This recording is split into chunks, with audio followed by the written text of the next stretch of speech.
దయచేసి కూర్చుందాం.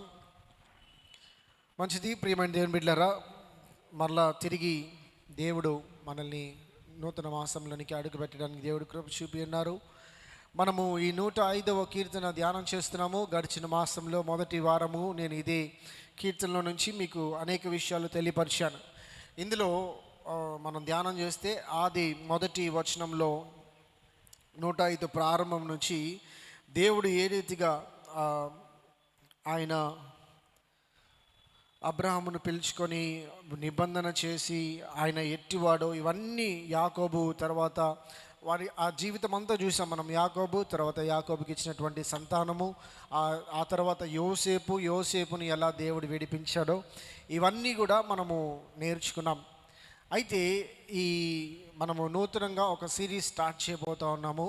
మీకు ముందుగానే తెలియపరిచినట్లుగా ఐగుప్తు నుండి కానాను ప్రయాణము మనం నేర్చుకోబోతున్నాం.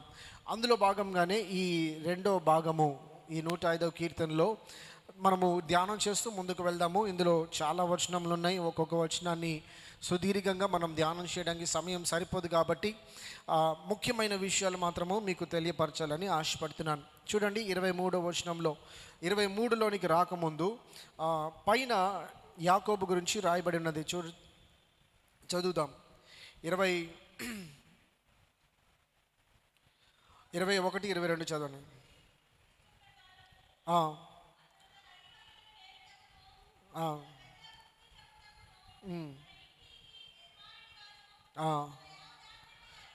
తన యావదాస్తి మీద అధికారిగాను అతనిని నియమించెను. ఎవరు అతను అంటే 17 వచనంలో మనకు కనిపిస్తాడు యోసేపు దాసుడిగా అమ్మబడి అక్కడ నుంచి దేవుడు ఎక్కడ తీసుకువెళ్ళాడు? యోసేపును ఇంటికి అధికారిగా తీసుకొని వెళ్ళాడు. హల్లెలూయా. యోసేపు లాంటి ఆశీర్వాదం నాకు కావాలి అన్నోళ్ళు ఎవరైనా ఉంటే చేతులు ఎత్తారా? ఫస్ట్ మీకు ఏమొస్తుంది అంటే 17వ వచనంలో యోసేపు దాసుడుగా అమ్మబడేను. మీకు ఆశీర్వాదం కావాలి అంటే మొదట మీకు దొరికేది ఏమిటి అంటే తృణీకరణ. ఎక్కడి నుంచి? వేరే వాళ్ళ నుంచి కాదు. నీ సొంత ఇంటిలో నీ సొంత సహోదరులే నిన్ను తృణీకరిస్తారు. అంతము బాగానే ఉంటుంది, కానీ ఆరంభించబడినప్పుడు దేవునితో ప్రయాణము యాత్ర ఆరంభించబడినప్పుడు మొట్టమొదటే మనకు దొరికేది ఏంటంటే గుంతలో పడేస్తారు, లోయలో పడేస్తారు, చీకటిలో పడేస్తారు. దేవునితో ప్రయాణం ఎప్పుడు అలాగే ఉంటుంది. మొదటేమొచ్చి దేవుడు ఒక దర్శనం ఇస్తాడు, లేదా ఒక మంచి కళ చూపిస్తాడు, ఒక వాగ్దానం చూపిస్తాడు. అది చూడంగానే మనం అబ్బా, యోసేపు ఏమనుకున్నాడు? నా చుట్టూ అన్నీ సూర్యుడు, చంద్రుడు, తారలు ఇవన్నీ ఆయన మొక్కుతున్నట్టుగా, అన్న నాకు ఈ కళ వచ్చింది, అన్న నాకు ఆ కళ వచ్చిందని సంతోషంగా ఆనందంగా దర్శనాన్ని బట్టి పిలుపుని బట్టి ఉత్సాహపడుతుంటే వాళ్ళందరికీ ఏమొచ్చింది? కుళ్ళు వచ్చింది. వాళ్ళు ఏం చేశారంటే యోసేపును తృణీకరించడము ప్రారంభించారు. హల్లెలూయా. ప్రియమైన దేవుని బిడ్డ, ఈ లోకం నిన్ను తృణీకరిస్తుంది అంటే ఆనందంతో దేవునికి స్తోత్రాలు చెప్పాలి. ఎందుకంటే దేవుడు నిన్ను ఎన్నుకున్నాడని దానికి నిదర్శనం. నువ్వు ఎంత మంచి చేసినా, ఎంత మేలు కోరినా కూడా ఈ లోకము ఎప్పుడు మనల్ని తృణీకరిస్తుంది. యేసుక్రీస్తు వారే అన్నారు, ఈ లోకము నన్ను ద్వేషించింది కాబట్టి మిమ్మును కూడా తప్పకుండా ద్వేషిస్తుంది. మీరు నా వారు కాబట్టి నన్ను ద్వేషించిన ఈ లోకము నిన్ను కూడా ద్వేషిస్తుంది. సొంత వారు ద్వేషిస్తారు. ఆ రీతిగా ఆ సేవకుడిగా అంటే త్రోసివేయబడినటువంటి యోసేపు చివరికి దేవుడు యోసేపుకు తోడై ఉండెను అనే మాట మనకు అనిపిస్తుంది. అప్పుడు వీళ్ళందరూ కూడా ఏదైతే కళ, వాగ్దానము, దర్శనము యోసేపు చూశాడో తన జీవితంలో ఎప్పుడు అనుభవించాడండి? అన్నీ కోల్పోయి శ్రమలన్నీ అయిపోయిన తర్వాత చివరి సమయం అనగా దేవుని నిర్ణయ సమయం వచ్చినప్పుడు అతనిని అధిపతిగా కూర్చుండబెట్టాడు. హల్లెలూయా. అంటే మన జీవితాల్లో కూడా దేవుడు మనల్ని అన్ని అనుభవాలు కూడా పంపిస్తాడు, తీసుకొని వెళ్తాడు, మనల్ని పరీక్షిస్తాడు. ఆయన ఏం చూస్తాడంటే వీడు నా మాట వింటున్నాడా లేదా, నాకు నమ్మకంగా ఉంటున్నాడా లేదా, నా మీద ఆనుకొని ఉన్నాడా లేదా. అదే విశ్వాస యాత్ర అంటే. ఇప్పుడు అలాంటి యోసేపు ఎప్పుడైతే అక్కడ ఐగుప్తు దేశంలోకి వెళ్ళిపోయాడో, అక్కడ ఉన్నటువంటి ఫరో అన్నిటి మీద అధికారిగా యోసేపుని చేశాడు. ఆ తర్వాత కథ అంతా మనకు తెలుసు. యోసేపు అన్నలందరూ వచ్చిన తర్వాత ఆహారం కోసం, ధాన్యం కోసం వచ్చినప్పుడు వెళ్ళి మీ తండ్రిని పిలుచుకురండి అంటాడు. తండ్రిని తీసుకొస్తారు. ఆ తర్వాత వాళ్ళందరూ కూడా యాకోబుతో పాటు వాళ్ళందరూ ఎక్కడికి వచ్చేస్తారంటే ఐగుప్తు దేశంనకు వచ్చేస్తారు. వచ్చి అక్కడ స్థిరపడిపోతారు. అక్కడ నుంచి ఏం జరిగింది 23లో చెప్తున్నాడు. ఇశ్రాయేలు ఐగుప్తులోనికి వచ్చెను అంటే యాకోబుతో పాటు వారందరూ.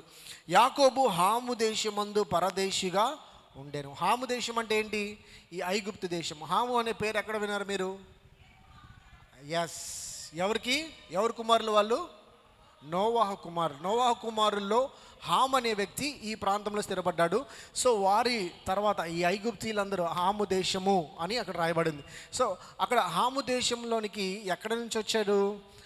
యాకోబు అక్కడి నుంచి బయలుదేరి వచ్చి అందులో పరదేశిగా స్థిరపడ్డాడు. 24 ఆయన తన ప్రజలకు బహు సంతానాభివృద్ధి కలుగజేసెను, వారి విరోధుల కంటే వారికి అధిక బలము దయచేసెను. ఎట్లాగంట? ఎక్కడైతే పరదేశులుగా వచ్చారో వారికంటే ఎక్కువగా దేవుడు ఎవరికి సంతానాభివృద్ధి కలుగు చేశాడు? పరదేశిగా ఉన్నటువంటి.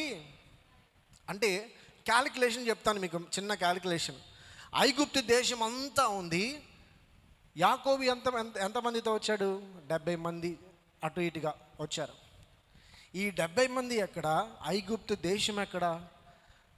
అలాంటి వాళ్ళు ఏమైపోయారంటే,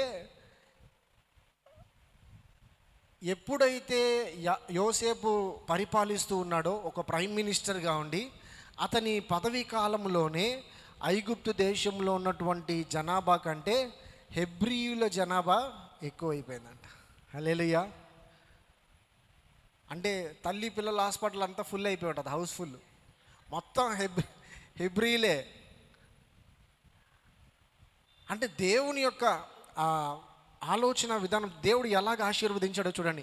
అంత సంతానాభివృద్ధి కలుగు చేసి ఆఖరికి ఎలాగైపోయారంట, తన ప్రజలను పగచేయనట్లును, తర్వాత ఇంకా తన సేవకుల ఎడ కుయుక్తిగా నడుచుకున్నట్లును ఆయన వారి హృదయములను త్రిప్పెను. హల్లెలూయా. ఎవరు హృదయాలు తిప్పారు చెప్పండి? చెప్పండి, ఎవరు హృదయాలను తిప్పారు?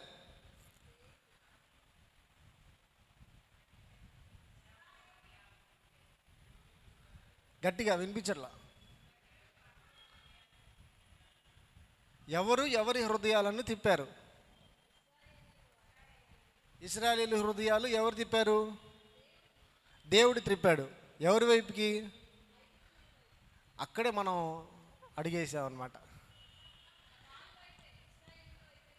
ఐగుప్తీయులకి ఇశ్రాయేలు మీద కోపం వచ్చేలాగా, ద్వేషం వచ్చేలాగా దేవుడే వారి హృదయాలను త్రిప్పాడు.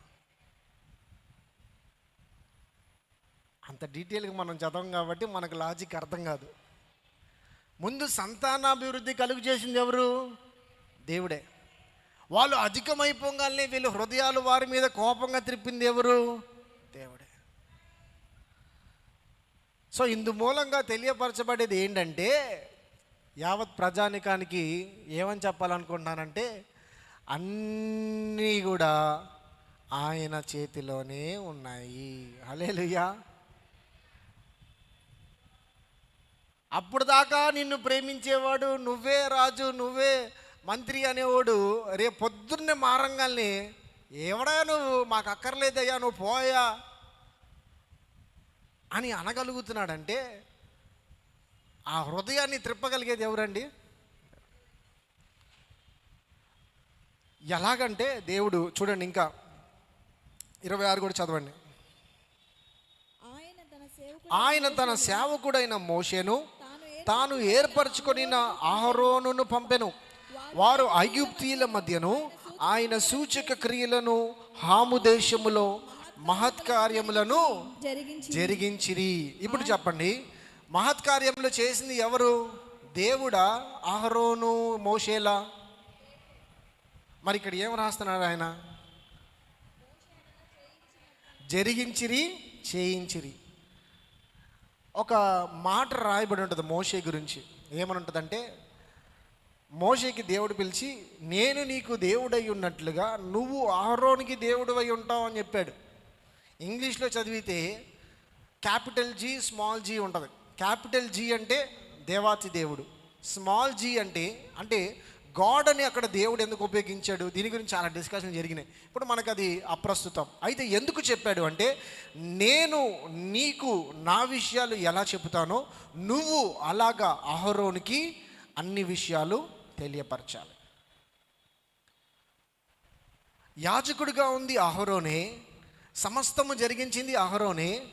కానీ దేవుడు ఎప్పుడు మోషేతో మాట్లాడేవాడు, మోషే అహరోనుకి చెప్పాలి, అహరోను ఇశ్రాయేలు జనాంగం అంతటికి తెలియపరచాలి.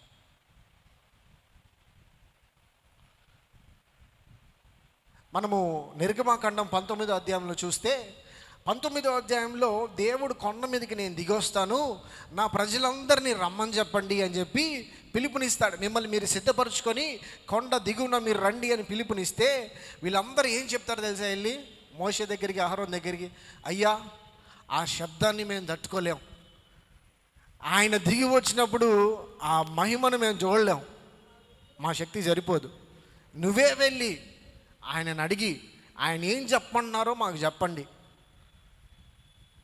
అయ్యే మేము పాటిస్తాం, వాటి నుంచి అటు కానీ ఇటు కానీ మేము వెళ్ళాం, కానీ ఆయన ఎదుర్కొనే ధైర్యం మాకు లేదయ్యా అంట.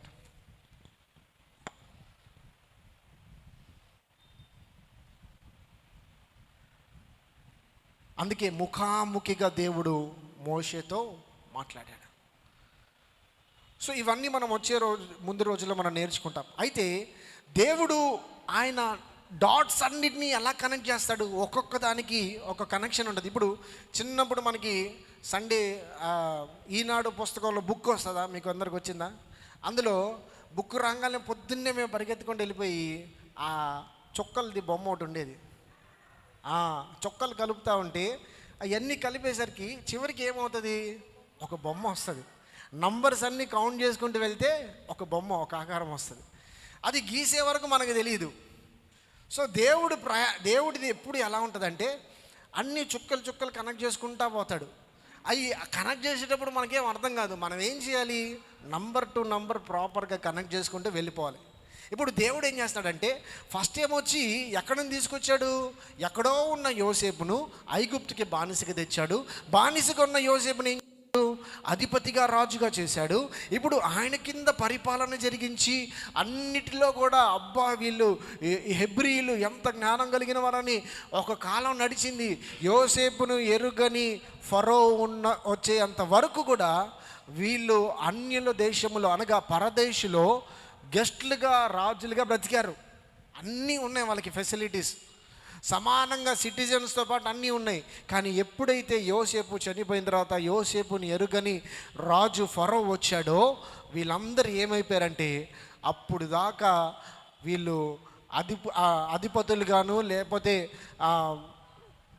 గెస్ట్ హోదాలో ఉన్నటువంటి హెబ్రీలు, ఇజ్రాయిలీలు అందరూ ఏమైపోయారండి, సడన్గా దాసులు, బానిసలుగా మారిపోయారు. దాసులు కూడా కాదు, బానిస.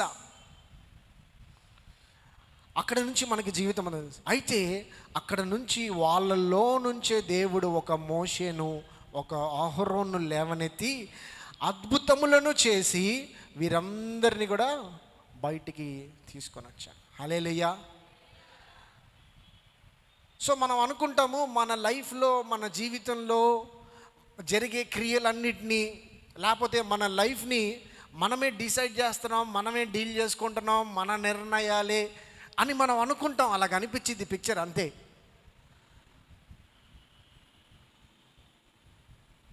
యోసేపు జీవితంలో దాసుడు నుంచి అధికారిగా అవ్వడానికి, లేదంటే ప్రధానిగా అవ్వడానికి దేవుడు ఎవరిని వాడుకున్నాడు, ఏ స్థలాన్ని వాడుకున్నాడు? ఫరో దగ్గర ద్రాక్షారసము, రొట్టె అందించే వాళ్ళలో ఒకరిని వాడుకున్నాడు. ద్రాక్షారసం అందించేవాడిని వాడుకున్నాడు.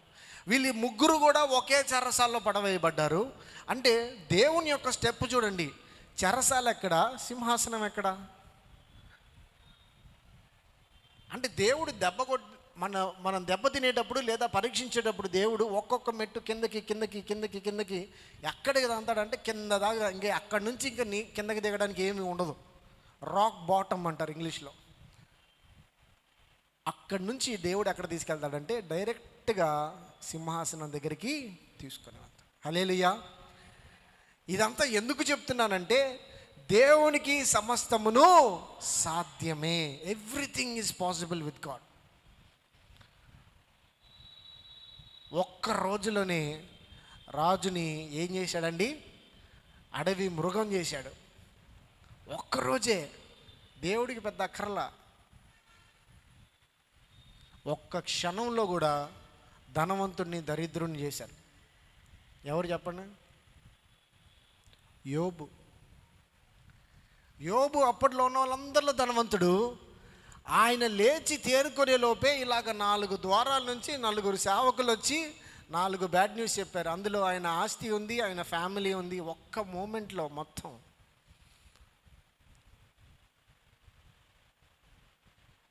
నువ్వు సంవత్సరాలుగా కష్టపడి సంపాదించుకున్న లక్షల కోట్లన్నీ అకౌంట్లు వేసుకున్నావు. ఇంకా రిటైర్ అయిపోయి కూర్చున్నావు. నెక్స్ట్ డే మార్నింగ్ తెలిసింది ఏంటి అంటే, రిటైర్మెంట్ అయిన నెక్స్ట్ డే డబ్బులు పడంగానే ఎవడో నీ అకౌంట్ హ్యాక్ చేసి నీ అకౌంట్ శాలరీ 0 అయిపోయింది. అంటే నీ రియాక్షన్ ఏంటి? యెహోవా ఇచ్చాను, యెహోవా తీసుకున్నాను నువ్వు చెప్పగలవా? అంటే దేవుడు ఏం ఎక్స్పెక్ట్ చేస్తున్నాడు? నీ జీవితంలో నీ ప్రయాణము దేవుడు నీతో కలిసి నడుస్తున్నప్పుడు there is a purpose God has in your life. నీ జీవితం పట్ల దేవుడు ఒక చిత్తము, ఉద్దేశము కలిగి ఉన్నాడు. దానిని నెరవేర్చడానికి ఆయన నీతో కూడా నడుస్తూ ఉన్నాడు. హల్లెలూయా. ఈ సత్యము, ఈ సీక్రెట్ ఎవరికి తెలిసిందంటే, ఎవరికి తెలిసింది చెప్పండి? మోషేకి అర్థమైపోయింది. ఆయన లేకపోతే మనము చేసేది ఏం లేదు. వీళ్ళు అనుకున్నారు కదా బయటకు వచ్చే వరకు, అబ్బా దేవుడు అసలు 10 తెగులు చేస్తుంటే ఎంత అద్భుతం, ఎంత అద్భుతం అన్నారు. అన్ని బయటకు వచ్చిన తర్వాత వీళ్ళు దారి పొడుగుతున్న ఏడిసిన ఏడుపెండి చెప్పమంటారా? మోషేతో ఏమొచ్చి నువ్వు మాకు అక్కర్లేదు, ఆ దేవుడితో ఏమొచ్చి ఈయన కాదు మమ్మల్ని విడిపించింది, అదిగో దూడ అని. అసలు నీ ప్రారంభ స్థితి ఏంటి? నువ్వు ఒకప్పుడు ఎలా ఉన్నావు? ఇప్పుడు దేవుడు నిన్ను ఎత్తుకొని తీసుకొని వచ్చి సముద్రం గుండా ఆయన నడిపించి అరణ్యం గుండా ఆయన నిన్ను తీసుకొని వెళ్ళి, ఇవన్నీ కనుక డైరెక్ట్ హైవే మీద వెళ్ళిపోయి ఉంటే ఇజ్రాయేలీలకు అర్థమయ్యేది కాదు. ఐగుప్తు నుండి కానాని ఎక్కడుంది తెలుసా? హైవే ఎక్కితే 3 రోజులు వెళ్ళిపోవచ్చు. అసలు దేవుడికి సంబంధం లేదు. వాళ్ళు తెచ్చుకున్న బంగారము, ఆహారము సరిపోయేదంట. కానీ దేవుడు ఏం చేశాడు? రూటు. అసలు ఈ ఐగుప్తు ఏంది, ఈ కానాన్ ఏంది, మాకెందుకు ఈ కథ అంటే, మళ్ళా చెప్తున్నా, మనందరం ఐగుప్తులో ఉన్నాం. ఇప్పుడు ఈ భూలోకమే మనకు ఒక ఐగుప్తు. ఇక్కడ నుండి మనల్ని పరలోక రాజ్యానికి తీసుకువెళ్ళేది ఎవరంటే యేసుక్రీస్తు వారు. హల్లెలూయా. మోషేని అప్పుడు దేవుడు పంపించినట్టుగా యేసుక్రీస్తు వారిని తండ్రి అయిన దేవుడు పంపించారు. ఆయన వచ్చి సిలువలో మరణం పొంది మనకి మార్గాన్ని వేసి వెళ్ళిపోయాడు. ఆయన వెళ్ళిపోతూ ఏం చెప్పాడంటే, నేను మిమ్మల్ని అనాథలుగా విడిచిపెట్టను, మిమ్మల్ని నడిపించడానికి నా ఆత్మను మీకు సంచకరువుగా ఇచ్చుచున్నానని మన హృదయముల్లో ఆయన ఆత్మను ఆయన స్థిరపరిచి ఆయన మనకి స్థలం సిద్ధపరచడానికి వెళ్ళిపోయారు. ఇప్పుడు ఆయన ఎక్కడున్నాడంటే మన దేశము అయిన కానాను దేశము అనగా పరలోక రాజ్యంలో ఆయన ఉన్నాడు. హల్లెలూయా. తండ్రి కుడి పార్శ్వమున యేసుక్రీస్తు వారు కూర్చొని ఉన్నారు. ఆయన అన్నారు, నేను తిరిగి వచ్చి తీసుకువెళ్తా అన్నారు. అయితే ఇప్పుడు మన అందరం ఏం చేశామంటే, యేసుక్రీస్తు నమ్ముకొని రక్షణ పొందిన వాళ్ళందరం కూడా ఐగుప్తు నుంచి కానాను వెళ్ళడానికి సిద్ధపడి బయలుదేరుచున్న ప్రయాణంలో మనమందరము ఉన్నాము. అర్థమైందా? నువ్వు రక్షింపబడిన రోజునే ఐగుప్తు నుంచి దేవుడు నిన్ను బయటికి తీసుకొచ్చినట్టు. సో ఈ మార్గ మధ్యంలో ప్రయాణంలో మనం చూస్తే ఈ నెల మనం 3వ వారంలో ప్రారంభించుకుంటే అక్కడ నుంచి నేను జర్నీ స్టార్ట్ చేస్తాను. స్టెప్ బై స్టెప్ నేను నేర్పించడానికి ప్రయత్నం చేస్తాను. వాళ్ళు రామెసీస్ అనే ప్రాంతం నుంచి బయలుదేరి వస్తారు. అక్కడ నుంచి బయలుదేరిన వారి లెక్క చూసుకుంటే 6 లక్షల కాల్బలము, ఏది స్త్రీలు కాకుండా 6 లక్షల కాల్బలము, ఇంతమంది బయలుదేరి వెళ్ళారు. అసలు రేషియో చూడండి. దేవుడు ఫిల్టరేషన్ ప్రాసెస్ చేస్తే అరణ్యం గుండా తీసుకొని వెళితే కూలిపోయి ఆ తరంలో నుంచి కేవలం 2 మాత్రమే వెళ్ళారంట. ఎక్కడ 6 లక్షల అంటే మరి పిల్లలు, వారి భార్యలు, పిల్లలతో లెక్క పెట్టుకుంటే ఎంత లేదన్నా నా లెక్కలో 15-20 లక్షలు ఉంటారేమో నేను అనుకుంటున్నాను. ఒక ఫ్యామిలీ కౌంట్ చూడాలనుకోండి. ఇప్పుడంటే మనకెంత, ఒక తల్లి, ఒక తండ్రి, ఒక బిడ్డ ఉంటే చాలు, ఫుల్ స్టాప్ అంటున్నారు. లేదంటే 2. దేవుని మహాకృప ఉంటే నాలాగా 3, అంతకంటే ఎక్కువ కృప ఉంటే రాజ్ ప్రకాష్ అన్నలాగా 4. కానీ ఆ దినంలో ఇప్పుడు మన పేరెంట్స్ చూడండి, వాళ్ళందరూ బ్రదర్స్ సిస్టర్స్ ఎంతమంది ఉంటారు? ఆ తరంలో 8 మంది, 9 మంది, 12 మంది. ఆ రోజుల్లో తల్లులకి దండం పెట్టాలి కనబడితే. ఇప్పుడు అలాంటి వాళ్ళు ఆ లెక్కలో మనం వేసుకుంటే 6 లక్షల మందితో పాటు ఎంతలే తక్కువలో తక్కువ వేసుకున్నా 20 లక్షల మంది ఉంటారు. 20 లక్షలు ఎక్కడ, 2 ఎక్కడ?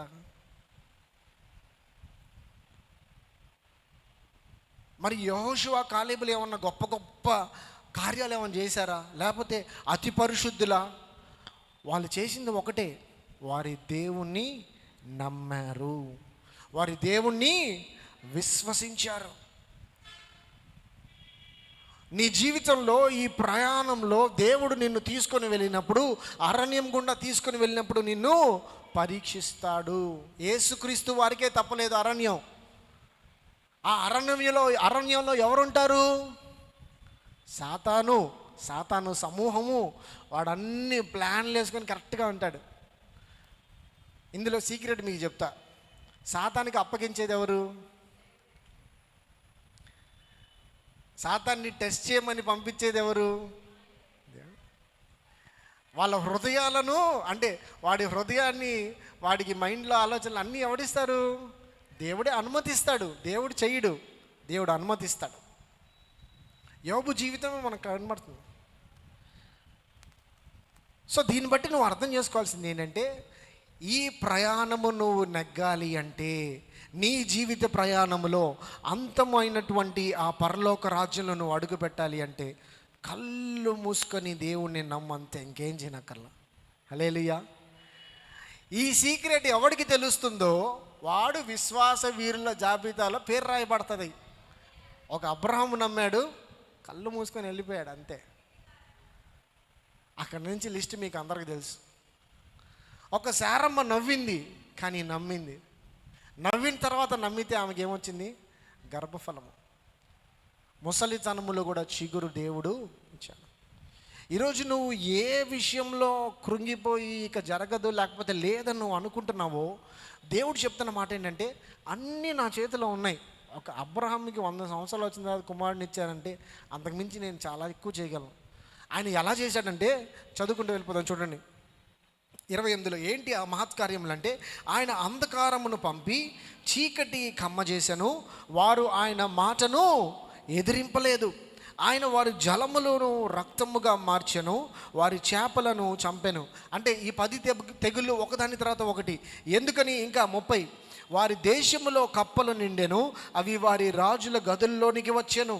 ఆయన ఆజ్ఞ ఇయ్యగా జోరీగలు పుట్టెను, వారి ప్రాంతములన్నింటిలోనికి దోమలు వచ్చెను. ఆయన వారి మీద వడగండ్ల వాన కురిపించెను, వారి దేశములో అగ్ని జ్వాలలు పుట్టించెను. వారి ద్రాక్ష తీగలను, వారి అంజూరపు చెట్లను పడగొట్టెను, వారి ప్రాంతములు ఎందలి వృక్షములు విరగగొట్టెను. ఆయన ఆజ్ఞ ఇయ్యగా పెద్ద మిడతలను, లెక్కలేని చీడ పురుగులను వచ్చెను. అవి వారి దేశపు కూర చెట్లన్నింటినీ, వారి భూమి పంటలను తినివేశను. వారి దేశమందలి సమస్త జ్యేష్ఠులను, వారి ప్రథమ సంతానమును ఆయన హతము చేశాను.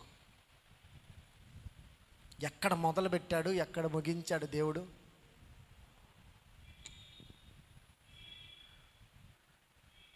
సంఖ్యాకాండం 33 అధ్యాయంలో చూస్తే మనకు తెలుస్తుంది.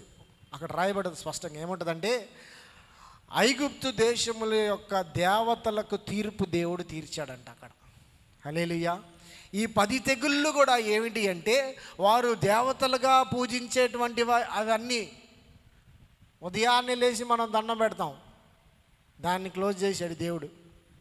అరే ఏడి భగవానుడు దండం పెడతాం అంటే లేడే, చీకటి కమ్మింది. వాళ్ళు ఏదైతే వాళ్ళకి నైలు నది అంటే ఒక దేవత, నది దేవత, దాన్ని మొత్తం ఏం చేశాడు ఆయన, పవిత్రమైనది ఏమైపోయింది, ఎర్రగా మారిపోయింది. అందులో చేపలన్నీ చచ్చిపోయాయి.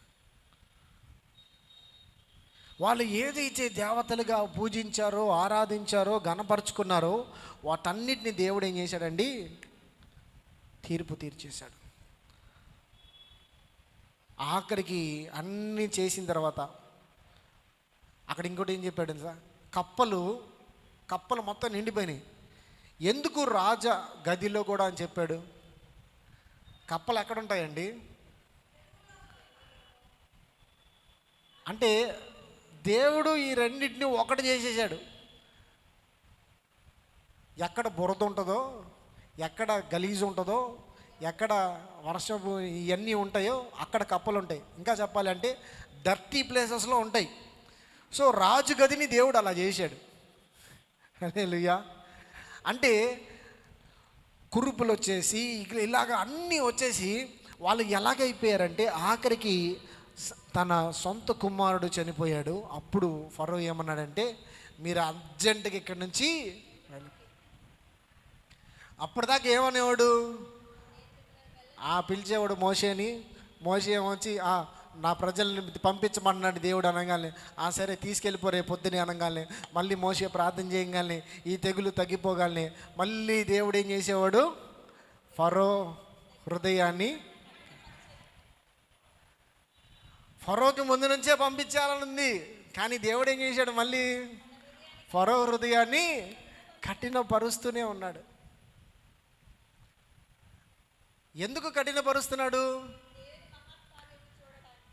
ఇంకా చెప్పండి కరెక్టే పాయింట్, అది కూడా కరెక్టే, ఆయన మహత్కార్యాలు చూపించడానికి. బట్ ఎందుకు మళ్ళీ కఠినపరిచి మళ్ళీ ఎందుకు ఆపేశాడు? నేనైతే ఫస్టే ఫరో కుమారుని లేపేస్తే ఫరో వెంటనే వెళ్ళిపోండి అనగానే అయిపోయేది కదా. సూచక్రియలన్నీ చేశాడు. But what happened in the end అంటే, దేవుడు తీర్పు తీర్చినప్పుడు ఏ విషయాల్లో వారు అతిశయపడ్డారో అన్ని విషయాలు, ఒక తెగులైతే కుమారుడితో పోయేది, కానీ దేవుడు వాళ్ళని ఏం చేశాడంటే, వాళ్ళు ఏ విషయాల్లో అతిశయపడ్డారో అన్ని విషయాలను దేవుడు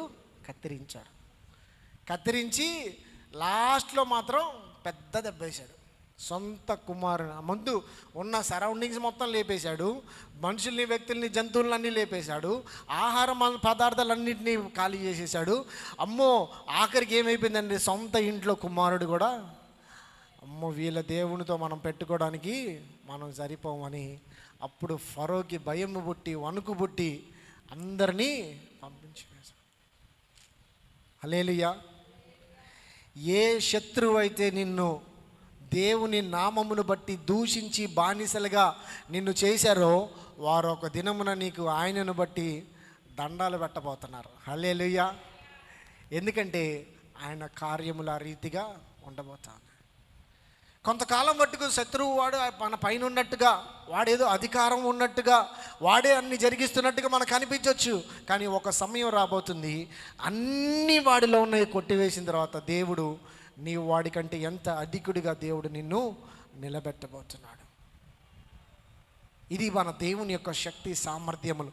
అందుకని అవన్నీ చెప్పి ఏమన్నాడు 37, అక్కడ నుండి తన జనులను వెండి బంగారములతో ఆయన రప్పించెను, వారి గోత్రములలోని నిస్సత్తువ చేత తొట్టిల్లు వాడు ఒక్కడైనాను లేకపోయాను. అందరినీ శక్తివంతంగా బలంగా దేవుడు వాడికి వెండి బంగారం ఇచ్చి పంపించాడంట. తర్వాత వారి వలన ఐగుప్తీయులకు భయము పుట్టెను. వారు బయలు వెళ్ళినప్పుడు ఐగుప్తీయులు సంతోషించిరి. ఇంకా వారికి చాటుగా నుండుటకై ఆయన మేఘములను కల్పించెను, రాత్రి వెలిగించుటకై అగ్నిని కలుగజేయును. వారు మనవి చేయగా ఆయన పూరేళ్లను రప్పించెను, ఆకాశముల నుండి ఆహారమునిచ్చి వారిని తృప్తిపరచెను. బండను చీల్చగా నీళ్లు ఉబికి వచ్చెను, ఎడారులలో అవి ఏరులై పారెను. ఏలయనగా ఆయన తన పరిశుద్ధ వాగ్దానమును తన సేవకుడైన అబ్రహామును జ్ఞాపకము చేసుకొని ఆయన తన ప్రజలను సంతోషముతోను తాను ఏర్పరచుకొనిన వారిని ఉత్సాహధ్వనితోను వెలుపలికి రప్పించెను. హల్లెలూయా. సో ఇంతకీ ఫైనల్గా దేవుడు ఏం చేశాడంటే, ఇవన్నీ చేయటం ద్వారా తన దాసుడు, తన స్నేహితుడైనటువంటి అబ్రాహాముకి ఇచ్చిన మాటను తన సంతానం అంతటికి ఆయన నెరవేర్చుకున్నాడు. హల్లెలూయా. సో దేవుడు ఈ ప్రయాణము ఇదంతా ఎందుకు చేస్తాడంటే, ఆయన ఇచ్చిన వాగ్దానాన్ని నెరవేర్చడానికి. ఇక్కడ వాళ్ళందరినీ అన్నీ ఇచ్చి దేవుడు బయటికి తీసుకొచ్చాడంట. వాళ్ళు మనవి చేసినప్పుడు పూరెళ్ళు ఇచ్చి తృప్తిపరిచాడు, బండను చీల్చి నీళ్ళనిచ్చాడు, అన్నిటిని కూడా పగలు మేఘస్తంభముగా, రాత్రి అగ్ని స్తంభముగా ఆయన వారికి తోడై ఉండి వెళ్ళాడు.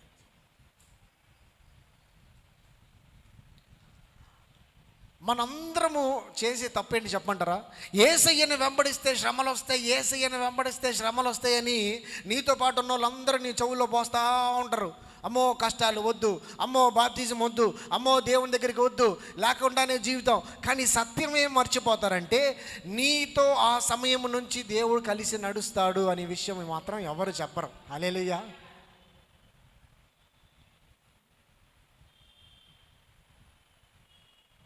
ఆయన విడిచిపెట్టడు.